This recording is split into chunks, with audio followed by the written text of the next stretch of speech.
Hey everybody, Rachel here from Rachthestamper.com, and today I'm going to show you how to make this really pretty card. It's very simple. You can make it however you like on the inside. We're using these three colors: Peach Pie, Timid Tiger, and Poppy Parade. Kind of nice color combination. I really wanted a darker orange. Pumpkin Pie is a little too orangey, so these two kind of worked really nicely together. And then this one's just a complementary color.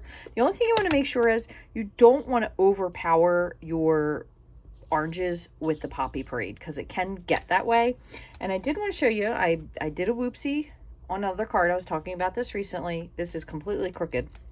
So what I ended up doing was I stamped this, and I'm going to put it on top. Now I did also inadvertently drop my ink pad, but I'm going to put it together anyway, because I think someone will still be happy to get a card. So we're going to be reusing the same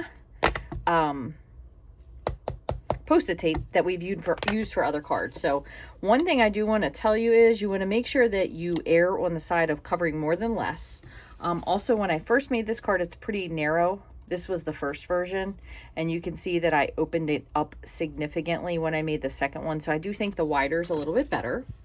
But what you're going to do is you're going to start by just putting your cardstock onto something square so you can see the edges, and then you're gonna kind of just eyeball where you want your line to be. So I'm just following this line here, so pressing down on here. If it stays on the whatever you stick it to, that's fine. That's more so you just want a line. I'm also adding another one at the bottom, so I'm gonna kind of just eyeball that straight as I think it is. Hopefully that's straight. That's probably a little wider than I would have originally gone, but I'm going to go up just a little smidge. I'm going to take it up a 1/4 inch, so we'll go to this one instead. And you can do this on grid paper, which is what I did. I've not done it on glass, so this will be the first time. But you'll want to have a piece down here to cover, because you'll end up going farther than you think you will, just to keep, move this over a little bit, the bottom of your card base clean. Because if not, I guarantee you will go just a little too far, and then you'll have like a hint of color down here, and you'll probably just be kicking yourself. But we're going to start with Peach Pie. Now this does probably still have some ink on it, so I'm going to just start by going over and cleaning off whatever ink is on here. It doesn't matter if it's on the whole color section, because you are going to use the whole thing. But I'm going to add a little more Peach Pie. And if you're going to darker, it's great. You just don't want to go to a lighter color, because the darker color will transfer. So that's our light. That's good enough. We're going to leave it like that. This was a really fun one to make as well. This is one of the newer ink colors, Timid Tiger. Just because you can pick any three colors, you kind of just want something complementary. So I'm going to kind of try to start in the middle. And again, the bottom is going to be darker, so if you get darker on the bottom, that's okay. You just really don't want your Poppy Parade to overpower the card, because it can. Because Poppy Parade can be a very dark color. Alright, so that'll be it for the tiger. And finally, I'm using a different brush for this, Poppy Parade. Now, I'm not even going to ink this at first. I'm going to just see what's on here. So again, I'm always starting off of the paper.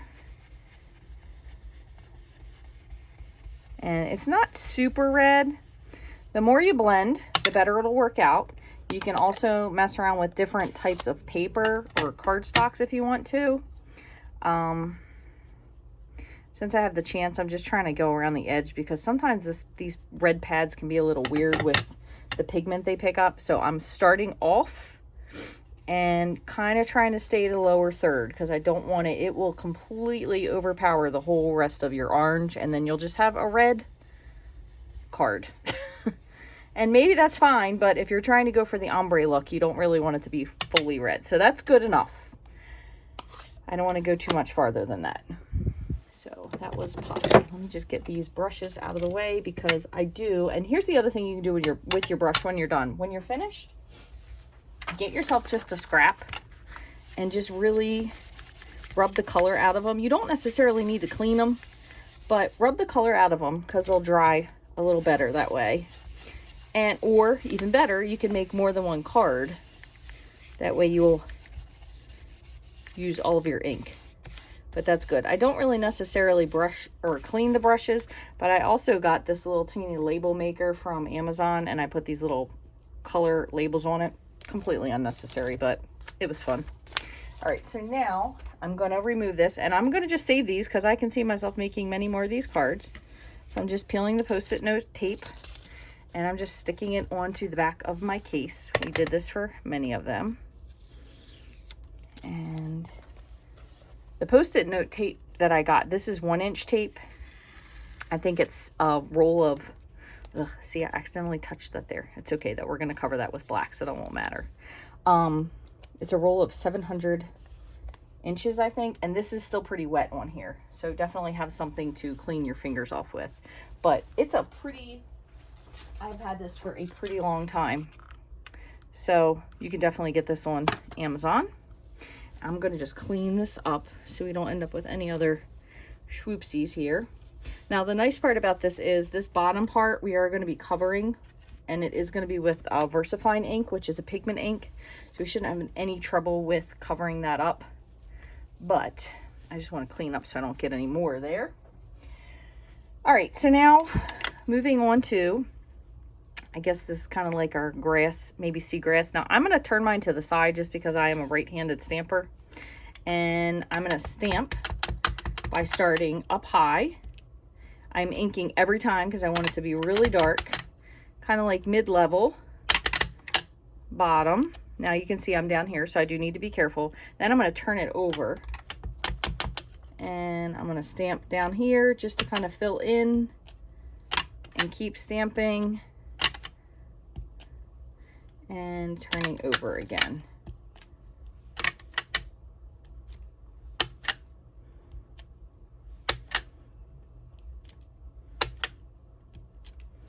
There we go. So that is mine.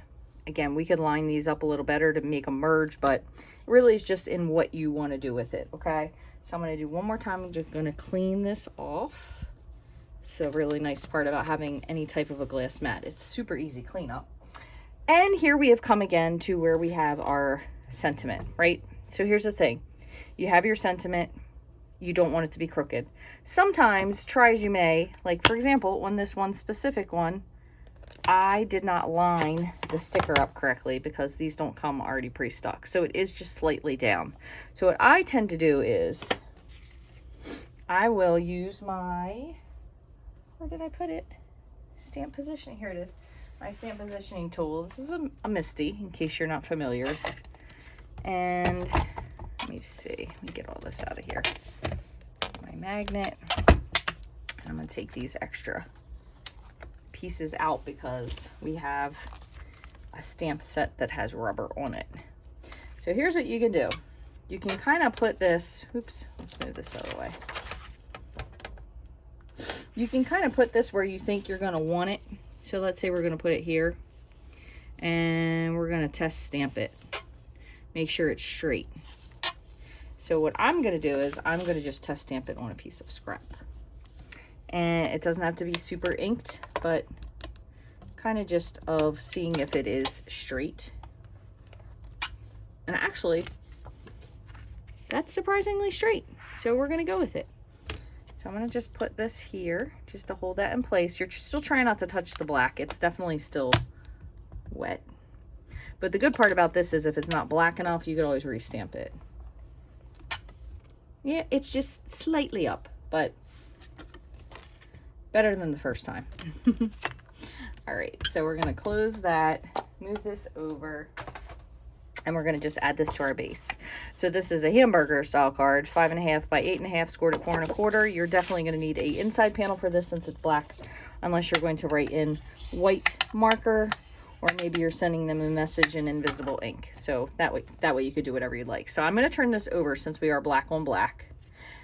If it were on a white card, I would be very careful because this could still be wet. So I'm going to just put this here. You can add anything to the inside panel that you'd like, just like that. Still just be a little careful because you don't want to accidentally smudge anything that's potentially still wet. That looks really nice. Now here's the one that I goobered up. I do need to grab a piece of black. Let's see if I have one. This might be, let's see where my trimmer is. If this is 4 1/4. Nope, I think it's just a little bit off. Just a hair. And I'm gonna score this 5 1/2. I think this is gonna end up needing a trim because I have just a shaggy edge up here, which I don't like, but I'll do that when you guys are done so you don't have to watch it. And we're gonna take this and we're gonna put it on, and then we'll add that sentiment to cover up the one that we botched up earlier. Oops, missed a little bit of glue. And that's it. So we have that. Again, definitely make sure you add your inside panel. And I know we have this splotch here, but we could even go with like a basic black. Let's see if this is the one that has the fine tip. Yep. So we could go like, you know, you have something shooting straight up, and then we could maybe something like that. So we have almost like those little lines of where a bug would go.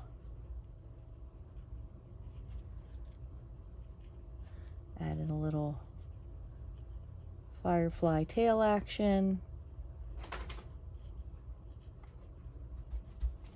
There you go. Looks like you have some bugs flying around. And then I'm going to just cover this crooked piece here with some more straight of a sentiment. That looks good. And what I did is I stamped this, and then I just went over it with the poppy, what I had left on the